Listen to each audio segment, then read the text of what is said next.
As all eyes on the Middle East remain fixated on the war between Iran and the United States and Israel, the stage is quietly being set behind the scenes for the next great era of conflict in the region that over the long run will be far more consequential than this current war and which will determine the course of Middle Eastern history for the next decade to come.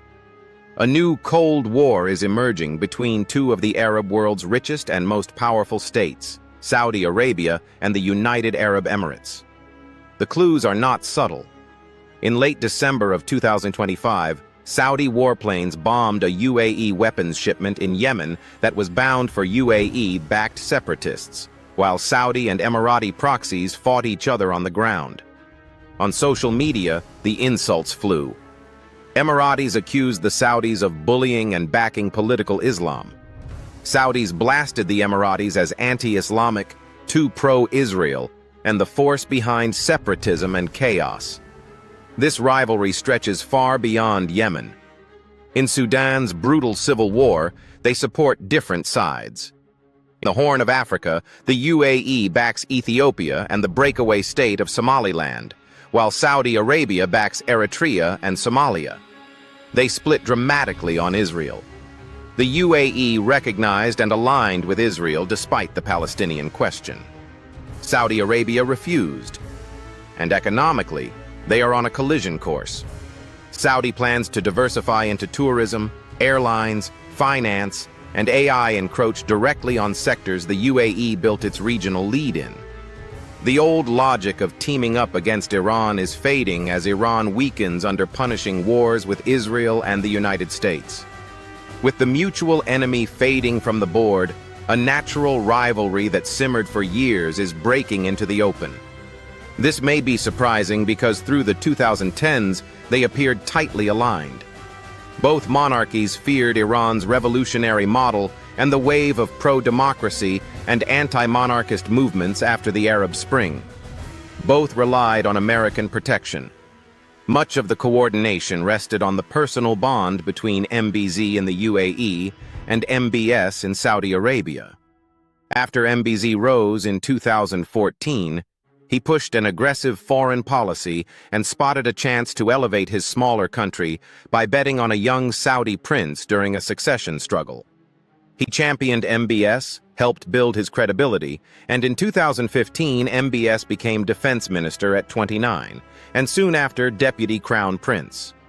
With MBZ's backing, Saudi Arabia shifted from a cautious giant to a revisionist power. Together they sent troops into Yemen in 2015 against the Iranian-backed Houthis. In 2017, they led a blockade of Qatar to pressure it over ties with Iran, Al Jazeera, and alleged support for the Muslim Brotherhood. That same year came the kidnapping of Lebanon's prime minister and the fiery rhetoric labeling Iran's supreme leader as a new Hitler. Then the split began. Yemen became a quagmire for Saudi Arabia. Civilian deaths and famine drew intense criticism, and in early 2021, the Biden administration suspended sales of offensive weapons to Saudi Arabia. Houthi missiles and drones struck Saudi cities and oil infrastructure. In March 2022, a Saudi oil depot near Jeddah was hit during the Saudi Grand Prix weekend, with smoke visible from the circuit. At the same time, objectives in Yemen diverged. Saudi Arabia shifted toward stabilizing its border, halting Houthi attacks, salvaging its reputation, and pushing for a unity government that includes the Houthis. The UAE moved to entrench influence in the south by backing the separatist STC to revive South Yemen and secure leverage over the Bab al Mandeb Strait. Then came the killing of Jamal Khashoggi in 2018, which the CIA concluded was ordered by MBS. The fallout turned MBS into a pariah in the West, scaring off investors just as Saudi Arabia needed capital for Vision 2030. By 2021 and 2022, Riyadh pivoted hard. The blockade of Qatar ended after achieving none of its aims. In 2023, China mediated a restoration of relations between Saudi Arabia and Iran. Relations with Turkey were patched up. Saudi airstrikes in Yemen stopped, and Riyadh pushed for de-escalation and a power-sharing government. The UAE stayed the course with an aggressive approach. It doubled down on supporting separatists. In South Yemen, the STC. Across the Red Sea, the Somaliland project, with a port at Barbara and quiet acceptance of Somaliland passports.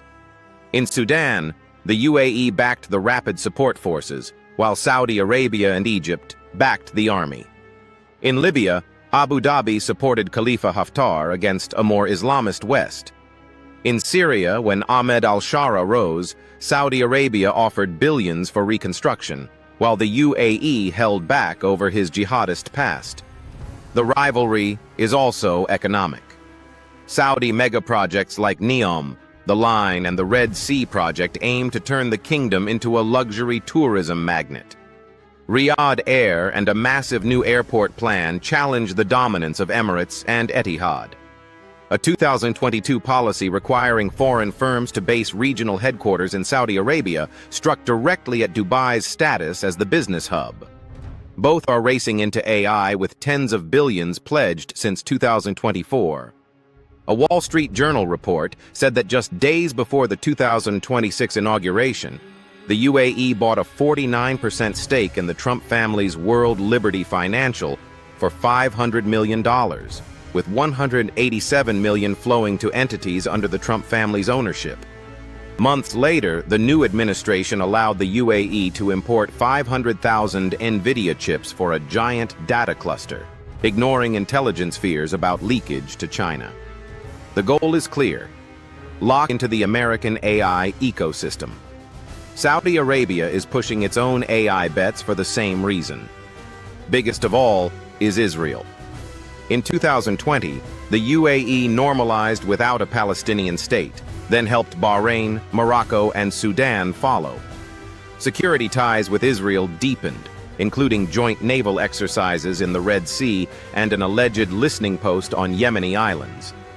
Trade surged to more than $3 billion by 2023. By September 2023, MBS told an interviewer they were weeks from a Saudi-Israel deal. Then, October 7th happened. Israel shifted from status quo power to revisionist power. Gaza was flattened. Hamas was defanged. Operations escalated in the West Bank and Lebanon. Syria was bombed, air defenses destroyed, and ground operations pushed near the Golan Heights. The Houthis were hit. Massive strikes reached deep into Iran with American cooperation, triggering more drones and missiles aimed at Saudi oil. Israel and the UAE lined up with similar partners. In Syria, both backed a new Druze secessionist faction in the south. Early in 2026, Israel became the first UN member to recognize Somaliland, viewed as a step to establish a military presence there, likely mediated by the UAE in exchange for support at Berbera. Around this time, MBS reportedly asked the United States to sanction the UAE over its support for the RSF after a massacre in Al-Asr in Darfur, which Washington labeled genocide. Soon after, the UAE-backed STC launched a surprise offensive in Yemen.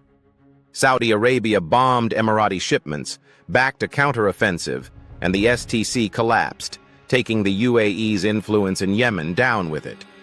Somalia then severed relations with the UAE, expelled Emirati forces, canceled contracts, and called on Saudi Arabia to lead a military intervention to restore authority over Somaliland. Riyadh has been reluctant. An Israeli airstrike in Doha targeting Hamas leadership inside a Qatari government complex shocked Saudi leaders. If Israel would strike in Qatar, a major non-NATO ally hosting the largest U.S. base in the region, who would be off-limits next? Saudi public opinion sealed the door on normalization. Before the war, 43% supported economic ties with Israel. By December 2023, that fell to 17%, and 96% wanted Arab states to sever relations with Israel. The UAE can manage its tiny citizen population, with around 90% of residents being foreigners.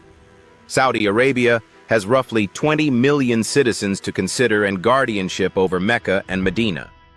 On top of that, Riyadh already secured major non-NATO ally status, F-35s, and U.S. help on civilian nuclear power in 2025 without recognizing Israel.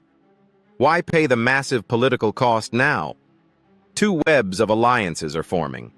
Saudi Arabia and Pakistan signed a mutual defense pact similar to NATO, which could put Saudi Arabia under a Pakistani nuclear umbrella. They are in talks to add Turkey. Qatar is likely in that camp along with Egypt, which is angered by the UAE backing the RSF and Ethiopia with its mega dam on the Nile. On the other side are the UAE and Israel, joined by Abraham Accords partners like Bahrain and Morocco, plus Cyprus, Greece, and India. Between them are battleground states where the Saudi camp backs central governments and the UAE-Israel camp backs separatists and militias. If Iran is toppled or weakened, this rivalry will fill the vacuum. Washington's core challenge could shift from containing Iran to managing a Saudi-UAE showdown. If forced to choose, which pillar does America lean on? And more importantly, which side will shape the next decade of the Middle East?